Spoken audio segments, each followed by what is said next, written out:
यहाँबाट सकारात्मक र केही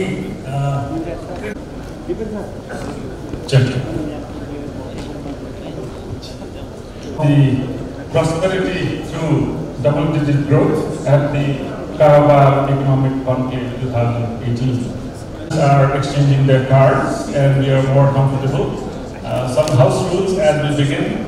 Start this session with a question to each of the panelists and then maybe a second round. Business, Nepal is at 105, which is very close to India as such.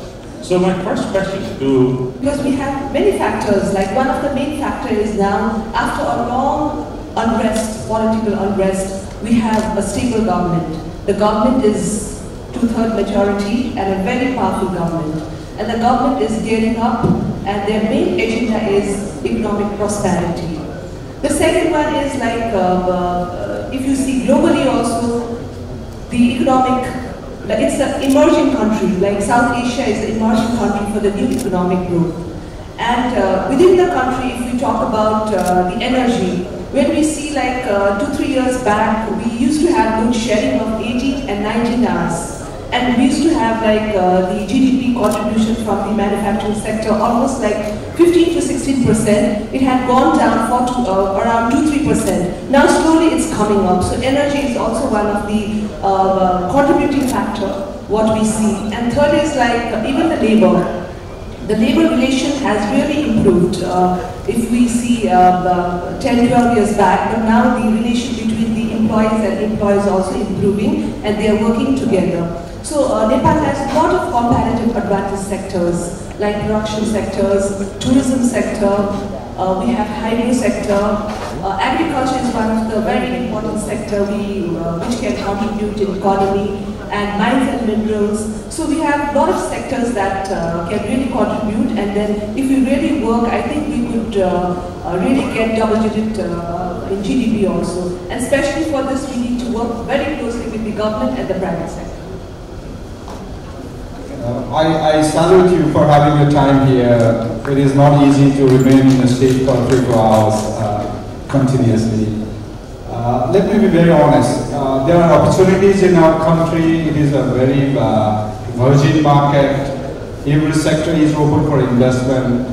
The government is saying that they are very keen to promote businesses, to promote employment in the country, to promote an environment where industrialists, the investors can come and invest their resources to make profit.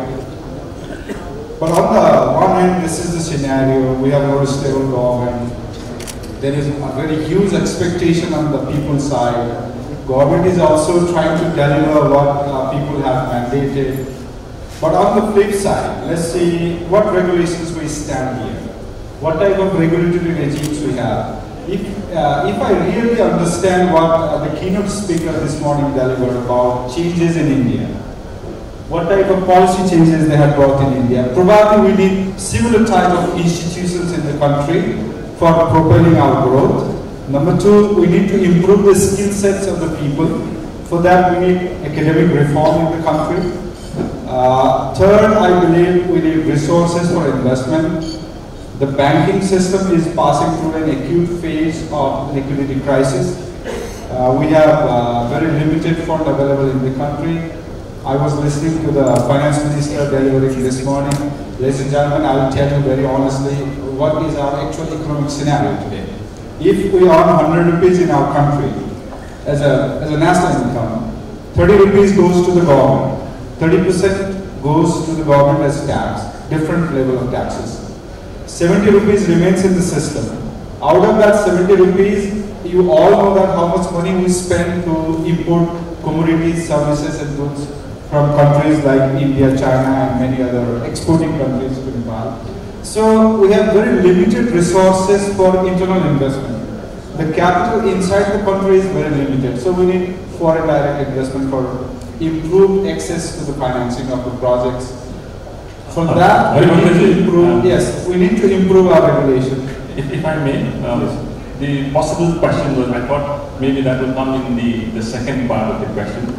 Before all those laws are passed by the parliament, if you ask me, I come from pharmaceutical sector. Pharmaceutical is one of the most technology-driven sector in the world. It is second after only to the defense in the global context. IT, pharma, biopharmaceutics, immunotherapeutics are some of the disruptive technologies developed in the world. But today's parliament is deliberating about a law which will only allow selling products in generic products. So we are closing door of that one of the most vibrant sectors of the world today, the biopharmaceutical sector, to come to Nepal and invest. No company, no global company will come to invest in Nepal if we pass that particular law. So is the case with another law which is in the parliament, the Consumer Protection Act. There are too many obligations for industry. There are no supportive system, no regime that explain on what industries will get. Giving lecture here is not enough. What promotion is there? What is the type of incentive industries are getting? How you will invest in an area which is very alien to the country? Because no industries have taken place to invest and risk their resources in an industrial environment where even you cannot have a brand name of your own product. So it is very, very important. If there are government officials, unfortunately the secretary is missing. If there are government officials, they have to create a conducive environment to bring our confidence into the center system. Unless we don't do that, giving lectures and announcing policies is not going to work. This is what I realized when I listened the chief keynote speaker of this morning. They are now trying to bring on the confidence of the investors in the system. And that is where I request our parliamentarians, our political leaders, our bureaucratic leaders to change policies, to make regulations conducive to investment. Provide profit as a tool to celebrate in the society. Create an environment where profit is really taken as something which society should celebrate. Here the profit is not being celebrated. If you are a profitable company, nobody would like to have you nearby, because they believe that you are not doing the right business. There is no room for innovation if you don't change those institutions' attitude, the regulations, and the governance. These are the three fundamentals. I'm hopeful. Let me be very honest, we have invested heavily in technology upgradation. We have invested heavily on improvement of people's skills. But when the time will come to take advantage of that, we have a new set of regulations which will hinder your business, probably will become out of business if this policy goes into implementation. So for me, the opportunities are exorbitant here. There are low-hanging fruits in our system. There are low-hanging opportunities for businesses to invest, but at the same time, the understanding of the economy is what we need to improve in the days to come to improve the confidence of investors like us. Thank you. Thank you. It's a wonderful aircraft right at the runway, but it doesn't have the fuel, and that is money. I've been a student, and even then I read about how India had to pledge its own gold. What did India do then that really changed the way things are in India right now? From the previous speaker, the open argument is the essence of democracy and also the essence of good reform, called the argumentative India. So I think we should have one similar book written by somebody here, argumentative Nepal. We are a very vibrant country, and then as I mentioned in my earlier speech, we have a lot of comparative advantage, where even Mr. Haribhakta also added. But we see there are many challenges for double-digit growth, especially like investment. Like we need investment, a lot of investment, not only domestic, but we need a foreign investment also. And for that, we need a very good policy from the government. So there are a few things which we really see that even though the government is always like talking about, even in National Planning Commission and other places also, that now government is ready, Nepal's government is ready for the investment and double-digit growth. But as from FNCCI perspective and as from the private sector, we see there are a lot of challenges. One of the most important factors is the tax system of the country. Like we have a friend from India, how India reformed the tax system, and like they have this, the new taxation system. So Nepal has a challenges because now Nepal is gone into federal state, so we have 3 years of government. And then one is the local government, provincial government, and central government. So we were always concerned from FNCCI also, after the reform, after Nepal is like gone into federal system, the taxation systems should be very, very good for the private sector. So, but we see there are a lot of challenges even in the local, provincial and central government regarding the tax, because there are a lot of confusion also, which we hear.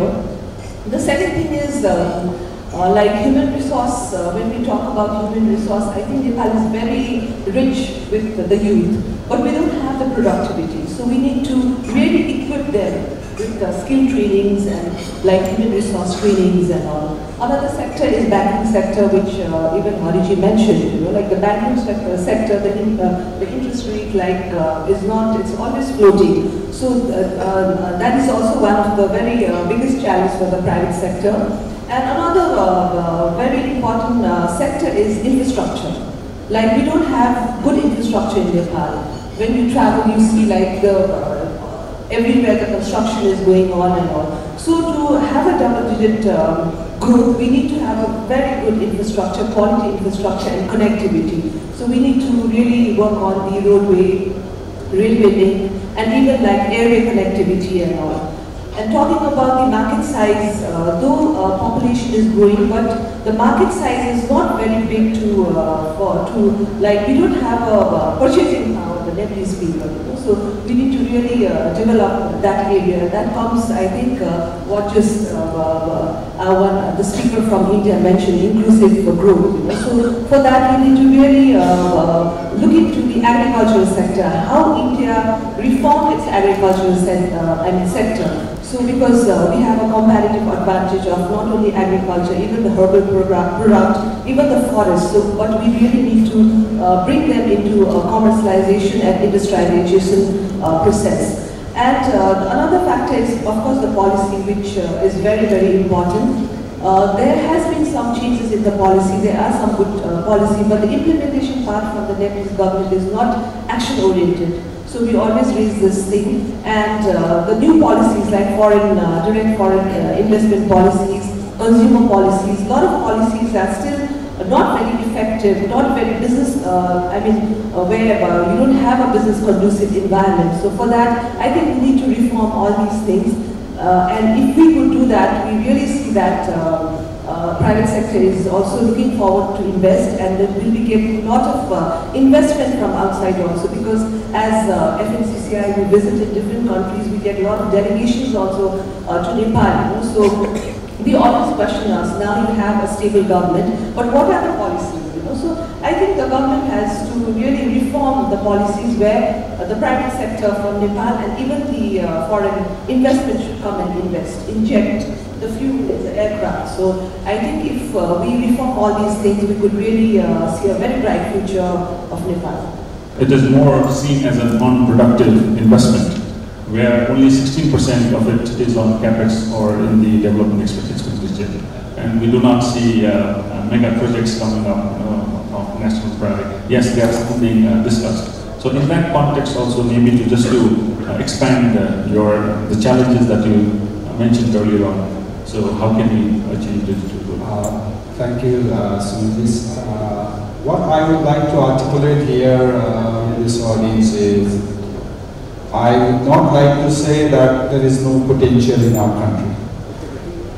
I am the very firm believer of the capacities of Nepalese entrepreneurs, the ability of the investors to take risks in the country, and the ability of the entrepreneurship that we have in our people to make institutions which are comparable to the global companies.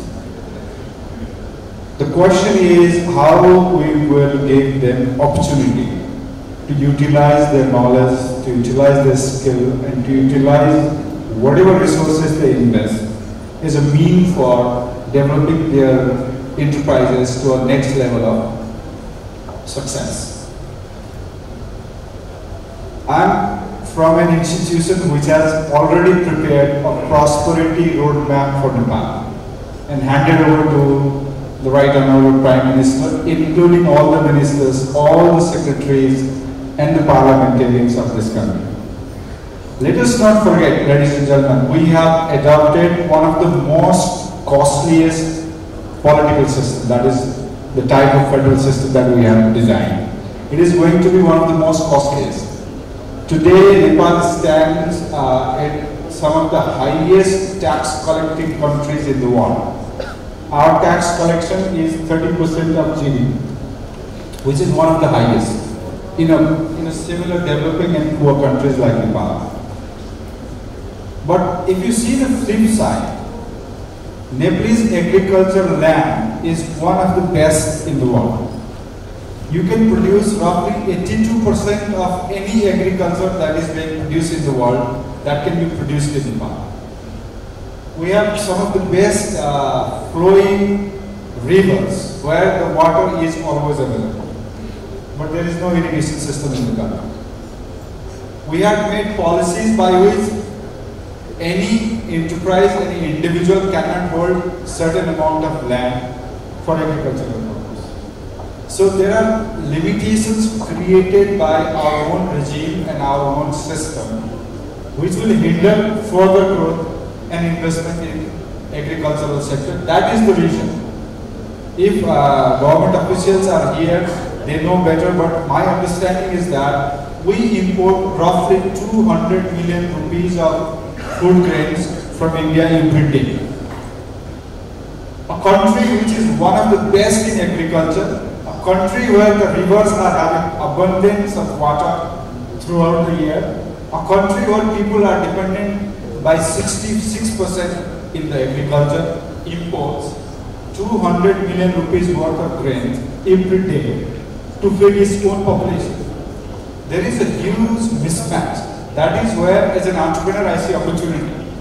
Provided we improve the policy, there is an opportunity to improve agricultural output.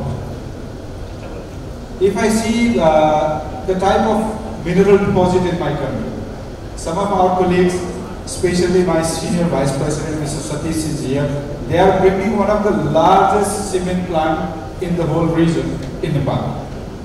In spite of having challenges, they are investing. That means this country do not lack entrepreneurs who are ready to take risks and bring money in the country to make a business which nobody ever thought before.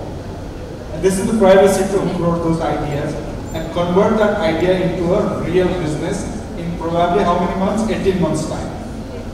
Largest manufacturing industry in 18 months time. So if I see that, the entrepreneurial opportunity and the risk-taking ability of individuals is far good, comparable. Now the third point I will make sure that you understand, you will understand very honestly, is Nepal is a country which is 10th best in the world for tourism. Anyone born today in the world will have to visit Nepal if they want to make their life successful. To see how Nepal's beauty gives them an opportunity to see the nature, aircraft, possibility, airport. It is not being prepared and built for a very large aircraft which can come and land there. For improving our infrastructure to support tourism. That's the reason probably I can see we will have opportunity to bring all those executive class, top class airlines to bring their highest quality aircraft in Nepal. That will bring good quality tourism in the country. And if I ask many of our friends in the tourism business, the number one bottleneck for them is bringing tourists by air. There is no airport. Number two problem for them is no marketing by the country. Nepal is not marketed as one of the best tourist destinations in the world. If you see this hotel, this is a 5-star hotel. This costs roughly $150 a day. If you go to Delhi, the same hotel, probably not as good as this one, will cost $300+ for a similar facility. So we are getting 50% of the revenue because we have not improved other infrastructure, even though the hotel is good. I come from a pharmaceutical industry. I come from a knowledge-based industry. If I create avenues in knowledge-based industry, it is very difficult for me to go to the government and make sure that the policy is improved as per the need of the industry. So we need to improve a lot of those policy gaps which exist in our economy. If we do that, whether you like it or not, the investment will come to the country. Nepal will achieve not only double-digit growth, but some of the best examples in economic transformation in a short period of time. Nepal is prepared. Nepalese are there everywhere in the world. They are just taking their one of the leg to see that whether Nepal will invite them. They are about to come, but we must make sure that Nepal welcomes them with the right adaptive environment created by the government and facilitated by the society itself. This is very, very important. For doing that, my suggestion would be we have to educate the politicians because they are new in the parliament, many of them. We have to educate them. We have to also give an opportunity for entrepreneurs to try their ideas in the country. And third, the access to finance. This is one of the challenges. For any large investment, there is no finance available inside the country. So you have to go to the global market. So these are three fundamentals which I presume are there. If we realize it, if we do it quickly, if we do not make mistakes which we have done in the past, then probably the growth in Nepal would be extraordinary, and I would say that not precedent. But for that, somebody has to work. Thank you.